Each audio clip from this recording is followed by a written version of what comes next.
타이틀은 유효한 부르심, 다른 말로는요 하나님의 효력 있는 부르심입니다. 우리가 오늘 말씀을 함께 나누기 전에 지난 시간 잠깐 요약을 한번 해볼게요. 우리 65번 문답의 내용을 잠깐 보면, 자, 보이지 않는 교회의 지체들이 그리스도로 말미암아 누릴 특별한 유익은 무엇인가, 이런 질문이었어요. 자, 답을 한번 같이 읽어볼까요? 시작. 보이지 않는 교회의 지체들은 그리스도로 말미암아 은혜와 영광 가운데 주님과 더불어 연합하며 교제하는 특권을 누린다. 자, 그래서 먼저는 보이는 교회와 보이지 않는 교회의 개념을 설명을 했습니다. 보이는 교회는 지금 이 땅에 세워진 여러 눈에 보이는 교회들, 우리 교회를 포함한 지금 우리가 보는 교회들을 다 말한다고 그랬어요. 자, 보이지 않는 교회는 하나님의 택하심을 받은 모든 성도, 과거와 현재와 미래를 포함하는 한 몸, 하나의 보편적 교회, 이것이 바로 보이지 않는 교회다, 이렇게 얘기를 했어요. 그럼 보이는 교회하고 보이지 않는 교회가 서로 다른 교회냐? 그런 뜻이 아니라 그랬죠. 보이지 않는 교회는 보이는 교회로 나타납니다. 그런데 이 보이는 교회에 속한 사람들 중에는 예배당에 나와 있긴 하지만, 심지어 세례도 받았지만 진짜로는 예수님을 주와 구주로 믿지 않는 사람들도 있잖아요. 그래서 이 사람들은 분명 보이는 교회의 일원이지만, 그러나 보이지 않는 실제 참 교회라고는 할 수 없는 거예요. 표면적으로는 보이는 교회 한 지체지만, 교회 지체지만 실제로는 교회의 진짜 지체는 아니다라고 제가 이렇게 말씀을 드렸습니다. 그래서 우리는 보이는 교회와 보이지 않는 교회를 구분해서 이해할 수 있어야 된다, 이해할 줄 알아야 된다 말씀을 드렸어요.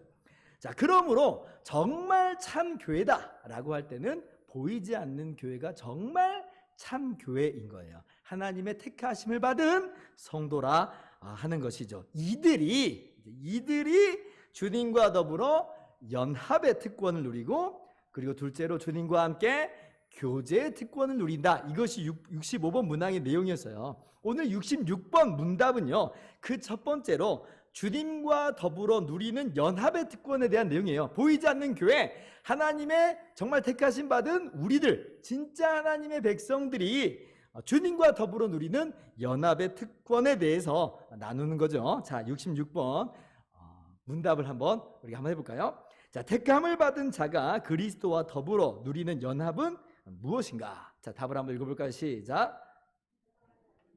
그리스도와 더불어 누리는 연합은 하나님의 은총의 사역이다.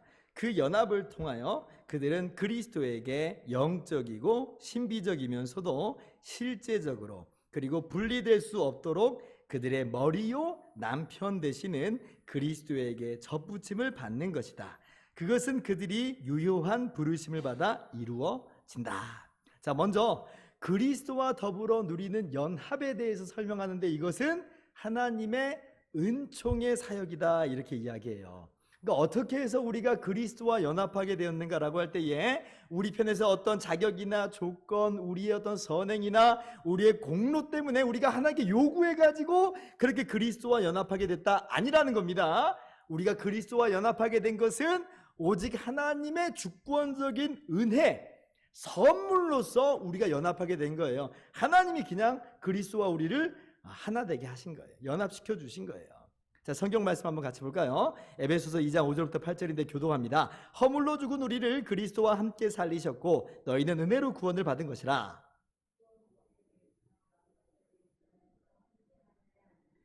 이는 그리스도 예수 안에서 우리에게 자비하심으로써 그 은혜의 지극히 풍성함을 오는 여러 세대에 나타내려 하심이라.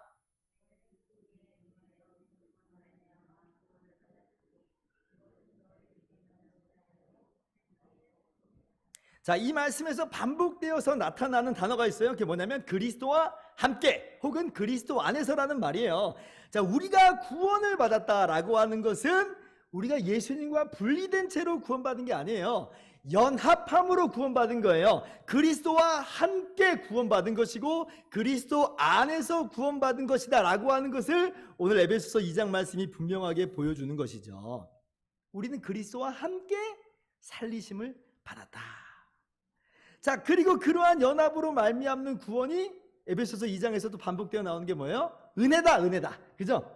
하나님의 선물이다. 하나님의 긍휼이요 자비요 하나님의 사랑 때문이다 라고 이야기하고 있어요. 우리 편에서 어떤 자격이 있어서나 우리 행위나 공로 때문이 아니다 라고 하는 것입니다. 그래서 이 연합케 하시는 것은 하나님의 주권적인 은혜예요. 그 결과 이 연합으로 말미암아 우리가 어떻게 되었는가 라고 할 때에 우리가 그리스도의 몸이 되었다. 그리스도의 신부가 되었다 라고 하는 것이 오늘 대우리 문답이 이야기하는 거예요. 연합이라고 하니까 그냥 하나 더하기 하나 그래서 그냥 두 개를 그냥 옆에다가 놓는 정도의 연합으로 우리가 생각하기 쉬운데 그렇지 않다는 거예요. 주님과 함께라고 하는 것은, 그리스도 안에서라고 하는 것은 주님과 연합하게 됐다는 것은 하나가 되어버린 거예요. 하나가 된 거예요. 고린도전서 6장 17절 보면 주와 합하는 자는 한 영이니라. 한 영입니다. 하나가 됐다는 거예요. 오늘 이것을 에베소서에서는 뭐라고 말하냐면 주님이 우리의 머리가 되고 우리는 주님의 몸이 되었다.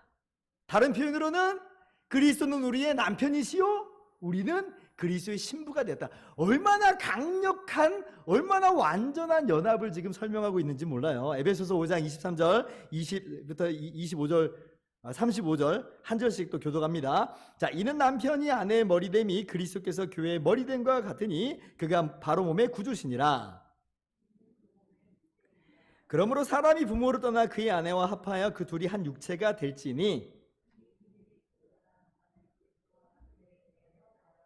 자, 지금 이 5장 본문은 그 유명한 결혼 본문이잖아요. 결혼 예식 때 이 말씀이 종종 선포가 됩니다. 자, 그런데 이 말씀을 자세히 들여다보면 이 본문 5장 말씀은 분명히 남녀 간의 결혼에 대해서 이야기하는 것이지만 정말 그것이 가르치고 있는 바가 있어요. 이 말씀을 통해서 바울 사도가 정말 하고 싶은 말이 있어요. 그게 뭐냐면 남녀 간의 이야기를 정말 내가 하고 싶은 게 아니라 정말 하고 싶은 건 뭐냐면 그 남녀 간의 결혼을 통해서 하나가 되는 것처럼 이게 진짜 가르치고 있는 바가 있는데 바로 그리스도와 교회가 하나가 되는 것을 내가 말하고 싶은 거다. 이렇게 얘기하고 있는 거예요. 그래서 우리가 주님과 연합하게 됐다라고 하는 것은요. 어떤 그냥 1 더하기 1 해서 옆에 곁에 놓는 그 정도의 연합이 아니에요. 우리가 부부간에는 촌수가 없다고 그러잖아요. 그죠? 무촌이에요. 아니 부모와 자식 간에도 일촌이에요. 그런데 부부는 촌이 없어요. 한 몸이라는 거예요. 우리가 주님과 연합한다는 것은 그만큼 허물이 없고 경계가 없는 그러한 완전한 하나됨이라는 거 하는 거예요. 완전한 하나됨. 그리고 보세요. 이 5장 말씀에 그래서 부부의 하나됨을 말함과 동시에 또 무엇을 이야기해요? 그리스도께서 교회의 머리됨 이렇게 이야기하죠. 그래서 그리스도와 우리가 연합하게 되는 것을 두 가지로 설명하고 있는 거예요. 마치 부부와 같다. 첫 번째, 그죠? 그리고 또 하나는 머리와 몸의 관계와 같다. 머리와 몸이 분리돼서 다니는 사람이 있어요? 아니잖아요. 운명 공동체잖아요. 머리와 몸은 하나예요. 마치 그와 같이 그리스도와 교회된 우리가 영광스러운 그 신비한 강력한 완전한 하나됨으로 하나님께서 우리를 그렇게 그리스도와 하나가 되게 하신 거예요. 근데 이게 우리 편에서 무슨 어떤 조건이 있어서 그렇게 하신 거라고요? 아니라고요. 하나님이 은혜로 우리를 그리스도와 연합시켜 주신 거예요. 그냥. 그러니 얼마나 이것이 은혜인지 몰라요. 여러분 예수님을 주와 구주로 믿고 계십니까? 예, 그럼 여러분 분명히 주님과 이 영광스러운 뗄래야 뗄 수 없는 하나됨을 지금 가지고 계신 거예요. 그러니 난 복받은 사람인 줄 여러분 믿으시기 바랍니다. 자, 그래서 어떠한 사람이 영광스러운 연합을 누리게 된다? 예수님을 주와 구주로 믿는 사람이 영광스러운 연합을 누리게 되는데, 자, 제가 제일 처음에 말씀드렸다시피 좀 더 근본적으로 해보면 하나님의 택하심 받은 성도, 그죠? 하나님의 영원전의 선택함을 얻은 성도들이 이러한 연합을 누리는 것이다 라고 하는 것이에요. 고린도전서 1장 9절 말씀 같이 읽습니다. 시작. 너희를 불러 그의 아들 예수 그리스도 우리 주와 더불어 교제하게 하시는 하나님은 미쁘시도다. 그래서 하나님의 영원하신 택하심이 있어요. 하나님의 영원하신 택하심이 있어요. 그 하나님의 영원하신 택하심이 이 땅 가운데서 어떻게 나타나냐면 하나님의 유효한 부르심으로 시행됩니다. 자, 그 하나님의 부르심을 따라서 믿는 우리가 그리스도와 연합하게 된 거예요. 이것이 바로 오늘 이 66번 문항이 보여주고 있는 내용입니다. 자, 그러면 뭐 다 이해할 수 있겠어요. 전에 배우기도 했고 하나님의 영원전에 택하심, 예정을 말하는 거구나. 알겠어요. 그리스도와 연합하게 됐다. 방금 제가 잔뜩 설명을 했어요. 그런데 하나님의 그 유효한 부르심은 뭔지 잘 모르겠어요. 좀 더 자세한 설명이 필요해요. 그렇죠? 그래서 67번 문답은 바로 그 유효한 부르심에 대해서 설명을 하고 있습니다. 자, 67번 문답을 한번 나눠보겠습니다. 자, 유효한 부르심은 무엇인가? 답을 여러분이 한번 읽어볼까요? 시작. 유효한 부르심은 하나님께서 전능하신 능력과 은혜로 하시는 일이다. 그것은 하나님께서 택하신 자를 향한 자의적이고 특별한 사랑에서 나온 것이며 성도들에게는 하나님께서 그들을 택하시도록 할 아무런 근거도 없다. 당신이 정하신 때에 그들을 당신의 말씀과 성령을 통하여 예수 그리스도에게로 부르시고 인도하신다. 그들의 마음을 구원의 빛으로 밝히시며 그들의 의지를 새롭게 하시고 능력으로 결정하게 하신다. 그리하여 비록 죄로 죽었지만 당신의 부르심에 자의로 응답하게 하시며 당신께서 주시는 은총을 받게 하시고 끌어안게 하시는 것이다. 택하심을 받은 자가 그리스도와 연합하게 되는 은혜를 누리는데 그 그리스도와의 연합은 어떻게 이루어지는 거냐면 유효한 부르심으로 말미암아 이루어지는 거라 했어요. 그러면 그 유효한 부르심은 뭐냐라고 할 때에 먼저 설명하는 건 뭐냐면 이것도 잊지 말아라. 이것은 하나님의 주권적인 은혜다. 이것부터 시작합니다. 그러니까 우리 이 개신교는요, 종교 개혁의 이 모토를 우리가 잘 알고 있는데 개신교는 처음부터 끝까지 뭐냐면 하나님의 주권적인 은혜예요. 이게 뭐 우리의 자격이나 조건이나 우리의 공로나 우리의 선행으로 이루어지는 게 아니에요. 전부 다. 이 구원이라는 것은 이 하나님 그리스도와의 연합이라는 것은 하나님께서 우리를 유효한 부르심으로 부르심이라고 하는 것은 전부 다 하나님의 주권적인 은혜다. 다 은혜예요. 한번 논리적으로도 생각을 한번 해보세요. 자, 하나님의 영원하신 택하심이 은혜라고 그랬어요. 그죠? 우리 편에서 어떤 조건이나 원인이 있잖아요. 전적으로 하나님의 깊으신 뜻 가운데서 우리를 택하신 거예요. 영원전부터. 그죠? 그 택하심의 시행이 이 땅에서 하나님의 유효한 부르심으로 나타나요. 하나님 부르세요. 그 택하신 자를. 그러면 그 택하신 자를 주권적으로 은혜로 택하셨다면 그 부르심도 당연히 어떤 부르심으로 부르시겠어요? 하나님께서 주권적인 은혜의 부르심으로 부르는 거예요. 이 사람 내가 하는 거 봐서 부르겠다. 이런 게 아니라는 거예요. 그 택하심대로 변함없이 조건 없이 하나님이 택하신 자들을 그냥 부르시는 거예요. 은혜예요, 은혜.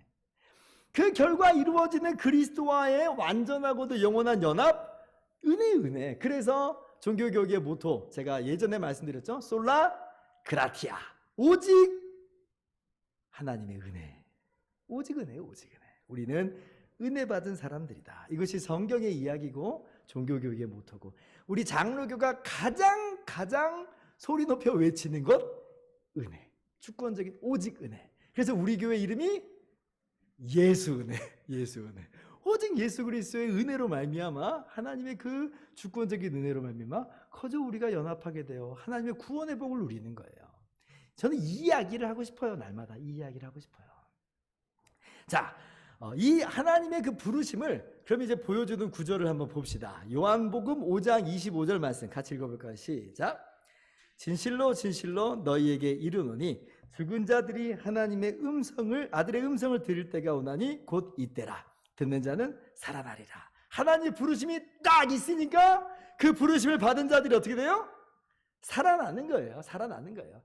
살까 말까 내가 선택하는 것도 아니에요. 하나님이 그냥 부르시면 살아나 버립니다. 마치 예수님께서 죽은 지 나흘이나 되는 나사로를 향하여서 나사로야 나오라 하니까 나사로가 무덤에서 걸어 나오는 것처럼 살아나 버리는 거예요.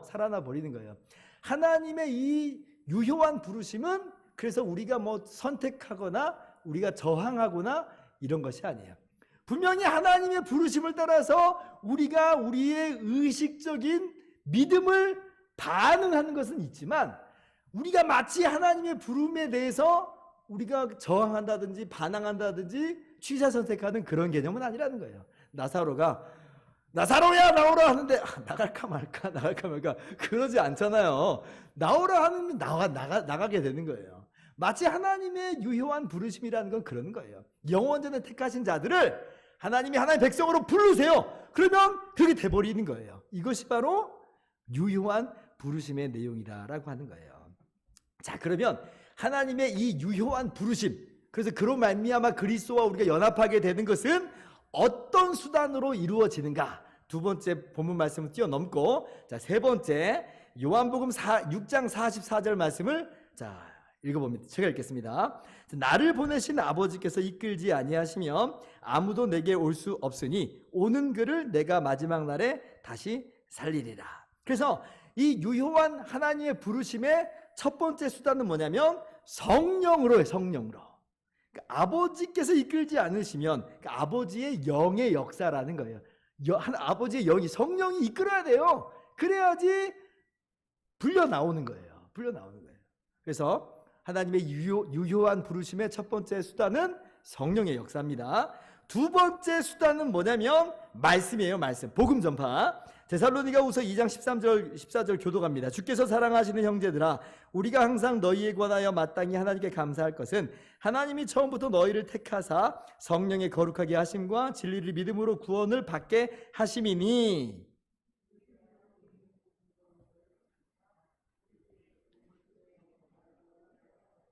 자, 보세요. 14절. 이를 위하여 우리의 복음으로, 우리의 복음이라는 게 뭐 바울 개인의 복음은 아니죠. 그리스도의 복음이에요. 바울이 전파하는 그리스도의 복음. 그리스도의 은혜의 복음으로 너희를 불렀다.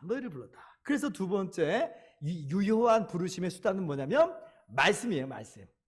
복음 전도자들의 복음 전파, 이것이 바로 두 번째 수단입니다. 그래서 성령의 역사와 말씀을 수단으로 하여서 유효한 부르심이 이루어지는 겁니다. 하나님의 유효한 부르심이 이루어지는 거예요. 그러므로 하나님께서는 성령을 통해 그리고 말씀을 통해서 첫 번째 어떤 과정으로 이루시냐면 먼저 우리로 하여금 깨닫게 하십니다. 죄를 죄인 줄 알게 하시고 구원하시는 주님을 보게 하는 거예요.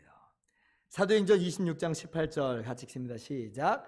그 눈을 뜨게 하여 어둠에서 빛으로 사단의 권세에서 하나님께로 돌아오게 하고 죄사함과 나를 믿어 거룩하게 된 무리 가운데서 기업을 얻게 하리라 하되이다. 눈을 띄워주세요. 눈을 띄워주세요. 성령의 역사로 그 말씀을 통해서 눈을 띄워줘요. 그래서 우리가 전에는 죄를 죄인 줄도 알지 못하고 살았던 사람들이 이제 죄를 죄인 줄 알게 돼요. 이것은 성령의 역사요, 말씀의 역사예요. 그리고 구원하시는 예수님을 보게 돼요. 나의 죄를 위해서 근데 예수님이 대신 십자가에서 죽으신 것이 이제는 보이는 거예요. 성령의 역사요, 말씀의 역사예요. 자, 그리고 두 번째 어떻게 이 과정이 이루어지냐면 이제 우리의 마음과 의지를 변화시키셔서 그래서 예수님을 믿도록 하십니다. 에스겔 11장 19절 같이 읽습니다. 시작. 내가 그들에게 한 마음을 주고 그 속에 새 영을 주며 그 몸에서 돌 같은 마음을 제거하고 살처럼 부드러운 마음을 주어. 우리의 마음이 변화했어요. 우리의 의지가 새로워졌어요. 그래서 우리가 예수님을 나의 주와 구주로 믿는 의지를 행사할 수 있게 되는 거예요. 이게 우리 편에서 이루어지는 우리의 능력으로 이루어지는 게 아니라 성령께서 우리 안에 새 마음을 주시고 말씀으로 우리의 의지를 새롭게 하심으로 우리로 하여금 믿을 수 있게 하신 거예요. 그래서 우리가 성령과 말씀의 사역으로 이루어지는 유효한 부르심을 따라서 죽었던 우리가 예수님을 나의 주와 구주로 의식적으로 믿어 그리스도와 연합하게 되는 것이다. 에베소서 2장 5절 말씀입니다. 시작. 허물로 죽은 우리를 그리스도와 함께 살리셨고 너희는 은혜로 구원을 받은 것이라. 네, 하나님의 이 주권적인 은혜의 역사인 하나님의 유효한 부르심을 통해서 우리가 예수님을 믿어 주님과 연합하게 되어 구원의 복을, 은총을 누리게 됐다는 것을 여러분 믿으시기 바랍니다. 자, 그런데 이 유효한 부르심이 성령의 사역과 이 복음 전파, 말씀이라는 수단으로 이루어진다고 했는데, 그런데 그러면 만약에 그 복음 전파만 있고 성령의 역사하심이 없다면 이 사람은 어떻게 될까요? 복음 전파는 있어요. 말씀은 들렸는데 성령의 역사하심은 없어요. 그럴 수 있잖아요. 어떻게 될까요? 그렇죠? 너무 당연한 이야기죠. 거기에서는 유효한 부르심이 일어나지 않아요. 하나님의 유효한 부르심이 일어나지 않아요.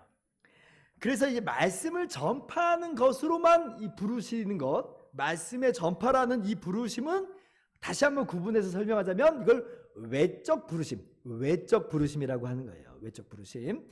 그리고 그 외적 부르심 중에서, 그러니까 말씀이 전파되고 말씀으로 부르시는 중에서 성령의 역사하심까지 있는 부르심을 유효한 부르심이라고 하는 겁니다. 내적 부르심이라고도 하는 거예요. 그래서 이걸 다시 한번 구분해서 설명하는 거예요. 복음 전파만 있는 것은, 복음 전파는 외적 부르심이에요.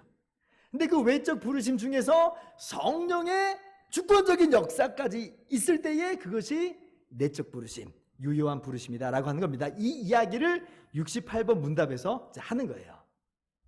택함을 받은 자들만이 유효하게 부르심을 받는가? 답을 읽어볼까요? 시작. 말씀의 사역을 통하여 때로는 외적으로 부르심을 받아 어느 정도 성령의 일반적인 사역을 경험하지만 그들에게 제공되는 은혜를 고의로 소홀히 하거나 멸시하는 자는 불신앙에 그대로 내버려둠을 당하여 진정으로 예수 그리스도에게로 오지는 못한다. 그죠? 외적으로 부르심 받는다라는 표현 제가 설명한 거예요. 말씀은 들려져요. 그러나 성령의 역사는 없다면 이 사람은 주님께로 정말 올 수가 없다는 것이죠. 자, 그래서 영원전에 택하심을 받은 자들은 전부 이 땅에서 하나님의 정하신 때에 유효한 부르심을 받습니다. 그렇게 하나님의 부르심을 따라서 그 부르심으로 말미암아 우리가 예수님을 주와 구주로 믿어 주님과 연합하게 된 것이에요. 자, 그런데 택하심 받지 않는 사람은 외적인 부르심은 들을 수 있지만 그러나 예수님을 믿진 않아요. 마치 청함은 있는데 택함 받은 자는 적다라고 하신 것처럼 들어도 주님께로 돌아오지 않는다. 자, 사도행전 13장 48절 이방인들이 듣고 기뻐하여 하나님 말씀을 찬송하며 영생을 주시기로 작정된 자는 다 믿더라. 보세요. 이 사람들은 영생을 주시기로 작정됐어요. 영원전 택하심을 얻었어요.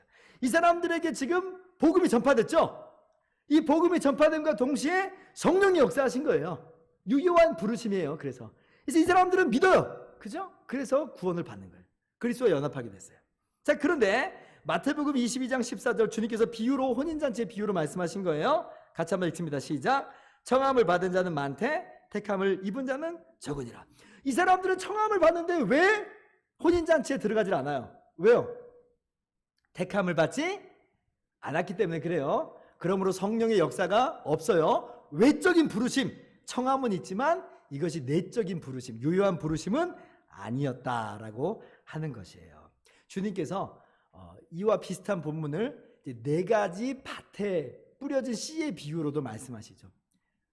씨를 뿌리려는 자가 씨를 뿌려요. 씨는 말씀이잖아요. 근데 그 말씀이 길가에도 뿌려지고 돌밭에도 뿌려지고 가시떨기 밭에도 뿌려지고 좋은 밭에도 뿌려져요. 어떤 밭에 뿌려진 씨만 열매를 맺어요?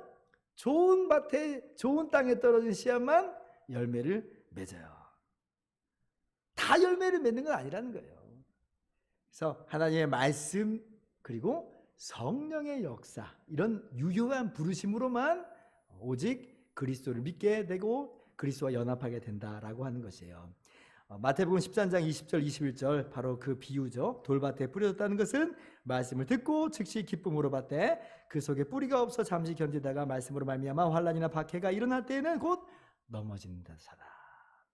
그래서 좋은 땅에 뿌려진 씨앗만 열매를 맺는 것처럼 하나님의 택하심을 받은 자들만 말씀과 성령의 사역이 유효한 부르심이 있게 되고 그로 말미암아 예수님을 주와 구주로 믿어 그리스도와 연합함으로 구원을 얻는 것이다 라고 하는 이러한 성경적 진리를 여러분 마음 가운데 새기시기를 바랍니다. 자, 그러면 여기까지 이제 다 했어요. 그럼 우리 안에 일어나는 의문이 있어요. 어떤 의문이 있냐면, 하나님 불공평하신 건 아니에요 라고 하는 생각이 막 들어요. 다 좋은 땅 되게 하시면 안 돼요? 말씀을 들을 때 다 성령께서 역사하시면 안 돼요? 좀 더 거슬려 올라가면 하나님 다 택해 주셨으면 안 돼요? 이런 마음들이 막 들잖아요. 그죠? 근데 우리가 여기서 기억해야 될 게 있어요. 하나님 불공평하신 것 같아요 라고 하는 것은 그렇지 않아요.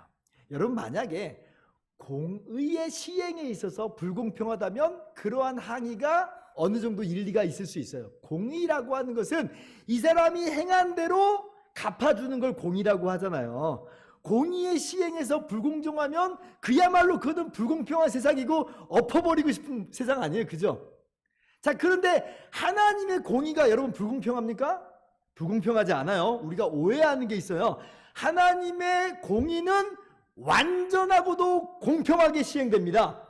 믿는 자나 믿지 않는 자나 전부 다 할 것 없이 공정하게 공의가 시행돼요.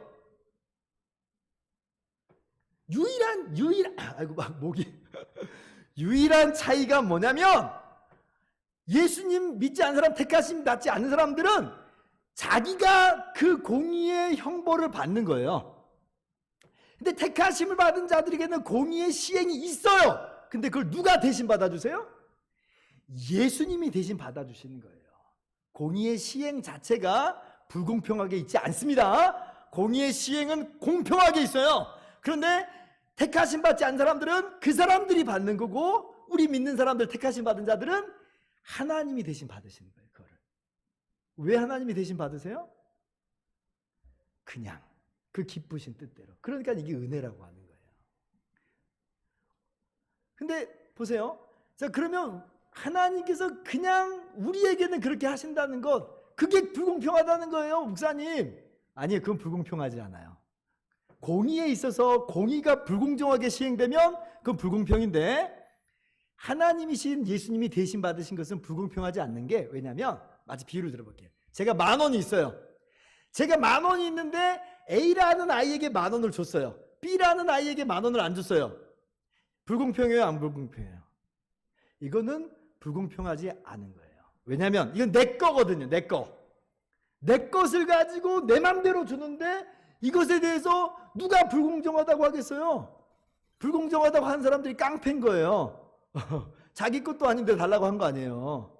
내 것을 가지고 내 것을 은혜로 주는 것은요, 이거는 불공정의 문제가 아니에요. 은혜의 문제인 거예요. 은혜의 문제. 하나님은 은혜로 그냥 우리를 그렇게 하시겠다 하신 거예요. 아무런 이유가 없어요. 오직 하나님의 기쁘신 뜻대로 우리를 택하셨고, 오직 그 기쁘신 뜻대로 말씀과 성령의 역사로 말미암는 유효한 부르심을 우리 가운데 불러주셔요. 그래서 우리로 하여금 믿어 구원을 받게 하신다. 그러니 얼마나 이것이 감사한지 몰라요. 어떤 자들은 듣기는 들어도 주님 믿지 않아요. 가슴이 아파요. 가슴이 아파요. 왜 나는 예수님을 믿는가? 제가 한 번 봐도 이해가 안 된다고 그랬잖아요. 하나님의 은혜예요, 은혜. 요한복음 12장 38절부터 40절 마지막으로 교독하고 마치겠습니다. 이는 선지자 이사야의 말씀을 이루려 하심이라. 이르되 주여 우리에게서 들은 바를 누가 믿었으며 주의 팔이 누구에게 나타나나이까 하였더라.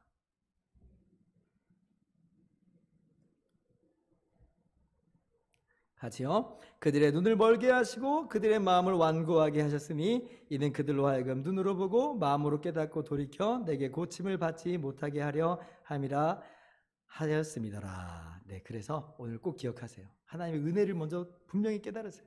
영원전에 택하여 주신 하나님의 은혜, 그죠? 유효한 부르심으로 나를 부르신, 우리를 부르신 하나님의 은혜, 그로 말미암아 그리스도와 끊어지지 않는 완전한 연합으로 하나가 되어주신 그 은혜. 여러분, 그 은혜를 오늘 또 마음 가운데 새기고 내게 주신 그 은혜를 감사하세요. 이건 세상에 로또 맞은 것보다 더 큰 정말 은혜예요. 얼마나 큰 복을 내가 누리고 있는가 감사하시기를 바라고, 그리고 아직도 주님을 믿지 않는 사람들에게 대해서는 우쭐하지 말고 나는 이 은혜 받았는데 메롱 이러지 마시고 어떻게 하든지 그들도 주님의 은혜 가운데 있기를 주님께 기도하면서 나를 부르신 주님의 그 은혜로 이 사람도 불러달라고. 우리는 하나님의 그 택하심을 알지 못하니까, 그죠? 볼 수 없으니까 그렇게 기도하면서 나가는 거예요. 오늘 이것이 저와 여러분의 모습이 되어야 될 줄을 믿습니다.